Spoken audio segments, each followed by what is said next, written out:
Good morning to all of you. Class 8th, subject Social Science, Chapter 10, India after Independence, स्वतंत्रता के बाद। तो dear students, आज हम एक नया चैप्टर पढ़ने जा रहे हैं जिसका नाम मैंने आपको बताया है कि इंडिया आफ्टर इंडिपेंडेंस, स्वतंत्रता के बाद। तो इसमें सबसे पहले आप पढ़ोगे a new and divided nation, कि एक नया और खंडित राष्ट्र। When India became independent in August 1947, it faced a series of very great challenges.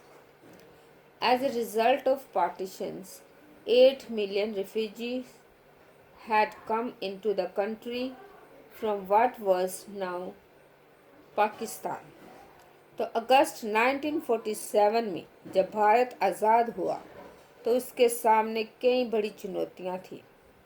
बंटवारे की वजह से 80 लाख शरणार्थी पाकिस्तान से भारत आ गए थे।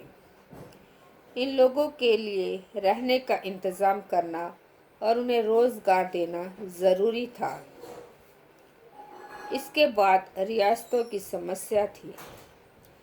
These people had to be found homes and jobs. Then there are the problem of the princely states, almost 500 of them, each ruled by a Maharaja or a Nawab, each of whom had to be persuaded to join the new nation. The problems of the refugees and to the princely states had to be addressed immediately.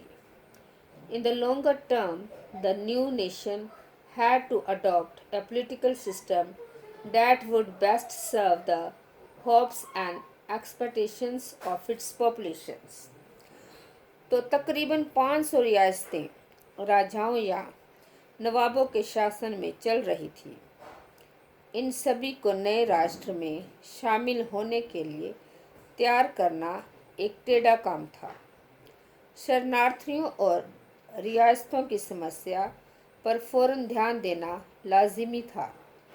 लंबे दौर में इस नवजात राष्ट्र को एक ऐसी राजनीतिक व्यवस्था भी विकसित करनी थी जो यहाँ के लोगों की आशाओं और आकांक्षाओं को सबसे अच्छी तरह व्यक्त कर सके। तो India populations in 1947 was large, almost 345 million. It was also divided. There were divisions between high caste and low caste, between the majority Hindu community and Indians who practiced and other faiths. तो 1947 में भारत की आबादी काफ़ी बड़ी थी, तकरीबन 34.5 करोड़। ये आबादी भी आपस में बटी हुई थी। इसमें ऊंची जाति और नीची जाति, बाहुल हिंदू समुदाय और अन्य धर्मों को मानने वाले भारतीय थे। The citizens of this vast land spoke many different languages, wore many different kinds of dress, ate different kinds of food, and practiced different professions. How could they be made to live together in one nation state? तो इस विशाल देश के लोग तरह तरह की भाषाएं बोलते थे। उनके पहनावे में भारी फर्क था। उनके खान पान और काम धंधों में भारी विविधता थी। इतनी विविधता वाले लोगों को एक राष्ट्र राज्य के रूप में कैसे संगठित किया जा सकता था? To the problem of unity was added the problem of development. At independence, the vast majority of Indians lived in the village. Farmers and peasants depended on the monsoons for their survival. तो एकता की समस्या के साथ ही विकास भी एक बड़ी समस्या थी। स्वतंत्रता के समय भारत की एक विशाल संख्या गांव में रहती थी। आजीविका के लिए किसान और काश्तकार बारिश पर निर्भर रहते थे. So did the non-farmer sector of the rural economy. For if the crops failed, barber, carpenters, weavers, and other service groups would not get paid for their services either. In the cities, factory workers lived in crowded slums with little access to education or health care. Clearly, the new nation had to lift its masses out of poverty by increasing the productivity of agriculture and by promoting new job creating industries. तो यही स्थिति अर्थव्यवस्था के गैर कृषि क्षेत्रों की थी. अगर फसल चौपट हो जाती थी तो नाई, बढ़ई, बुनकर और अन्य कारीगरों की आमदनी पर भी संकट पैदा हो जाता था. शहरों में फैक्ट्री मजदूर भीड़ भरी झुग्गी बस्तियों में रहते थे जहां शिक्षा या स्वास्थ्य सुविधाओं की खास व्यवस्था नहीं थी. इस विशाल आबादी को गरीबी के चुंगल से निकालने के लिए न केवल खेती की उपज बढ़ाना जरूरी था बल्कि नए उद्योगों का निर्माण भी करना था जहां लोगों को रोजगार मिल सके. Unity and development had to go hand in hand.